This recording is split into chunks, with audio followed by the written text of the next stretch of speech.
దేవుడు ఎవరికైనా ఎక్కువ అర్థమయ్యాడంటే ఆ వ్యక్తికి బాధ్యత పెరుగుతుంది, బోధించడానికి బాధ్యత పెరుగుతుంది, నేర్పించడానికి బాధ్యత పెరుగుతుంది, గర్వం పెరగదు. ఆ పడిపోయిన కెరూబు అక్కడే మిస్లీడ్ అయ్యాడు. అతనికి చాలా జ్ఞానం. దానియేలు కంటే నీవు జ్ఞానము గలవాడవు అని దేవుడు అతని గురించి మాట్లాడుతుంటాడు. అవును, దేవదూతలు కూడా అతనితో వాదించి గెలవలేకపోయారని యూదా పత్రికలో ఉంది. పడిపోయిన కెరూబు సామాన్యుడు కాదు, అసామాన్యుడు, అంతటి బలవంతుడు. ఏ దేవదూత అతన్ని గెలవలేనంత బలవంతుడు. మీరేమనుకుంటున్నారు? యేసు నామములో బంధిస్తున్నాను దుష్టుడా అంటే వాడు బంధించబడతాడా? మీకు అలా అనిపిస్తుందా? ఎవరిని మీకు అలా నేర్పించారా? మనం ఎవరూ వాడిని ఏం చేయలేం. శత్రువుని ఎప్పుడు తక్కువ అంచనా వేయకండి. యేసు నామములో బంధిస్తున్నానంటే బంధించబడేవాడు కాదు వాడు. దురాత్మల్లో 3 రకాల దురాత్మలు ఉంటాయి. నా సేవా అనుభవంలో పరిశుద్ధాత్మ దేవుడు నాకు నేర్పించిన పాఠం నేను మీకు చూపిస్తున్నాను. దురాత్మల్లో 3 రకాల దురాత్మలు ఉన్నాయి. ఒక రకం దురాత్మ మనుషుల్ని మాత్రమే పట్టి పీడిస్తుంది. రెండవ రకం దురాత్మ ఉంది, సంఘాన్ని గలిబిలిపాలు చేస్తుంది, సంఘ బోధల్ని పట్టి పీడిస్తుంది, ఐక్యత లేకుండా సంఘంలో వివాదాలు రేపుతూ ఉంటుంది. మూడో రకం దురాత్మ ఉంది, సమాజాన్ని పట్టి పీడిస్తుంది, సమాజంలో ఎప్పుడు వివాదాలకు అదే కారణం. 3 రకాల దురాత్మలు ఉన్నాయి.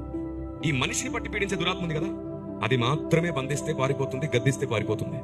యేసు నామములో నేను నిన్ను గద్దిస్తున్నానంటే పారిపోతుంది, బంధిస్తున్నానంటే మౌనంగా ఉంటుంది. ఇది మనిషిని పట్టి పీడించే దురాత్మకు మాత్రమే వర్తిస్తుంది. నువ్వు సమాజాన్ని, సంఘాన్ని పట్టి పీడించే దురాత్మను గాని, లేకపోతే పడిపోయిన కెరూబును గాని నువ్వు ఏమి చేసి బంధించలేవు, గద్దించలేవు.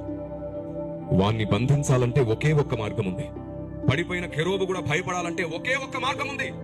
ఏమిటో తెలుసా? సార్వత్రిక సంఘమంతా కూడా కుమారుని కూర్చిన జ్ఞాన విషయములోను, విశ్వాస విషయములోను ఏకత్వం పొందాలి. అప్పుడు సార్వత్రిక సంఘం సంపూర్ణ సిద్ధి పొందుతుంది. ఎప్పుడైతే సంఘం ఏక శరీరం అవుతుందో అప్పుడు సాతాను భయపడడం ప్రారంభమవుతుంది. ఎందుకు తెలుసా?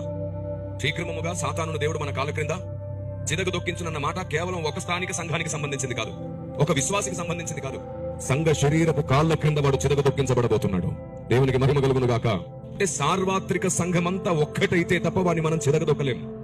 ఈ లోపు మనం ఎన్ని రకాలుగా వాడిని బంధించినా, లేదా ఎన్ని రకాలుగా వాడిని హెచ్చరించినా, ఎన్ని రకాలుగా గద్దించినా వాడు నవ్వుతూ ఉంటాడే గాని వాడిని మనం ఏం చేయలేం. వాడికి టైం ఇవ్వబడింది, అప్పటి వరకు వాడిని మనం ఏం చేయలేం. వాడికి సమయం కొంచెమే అని తెలుసు, వాడు ఇంకా చాలా మందిని మింగుతున్నాడు. మీకు తెలుసా? అభిషేకానికి, కృపావరాలకు భయపడ్డు వాడు, ఎందుకంటే మనకంటే ఎక్కువ శక్తులు వాడికే ఉన్నాయి. మన దగ్గర ఉన్నది వాడి మీద కూడా అధికారం చేయగలిగిన క్రీస్తు మాత్రమే మనకున్నాడు. Praise the lord. ఆయన ఉన్నాడు కాబట్టి మనం ధైర్యంగా బ్రతుకుతున్నాం. ఆయన వారం కాబట్టి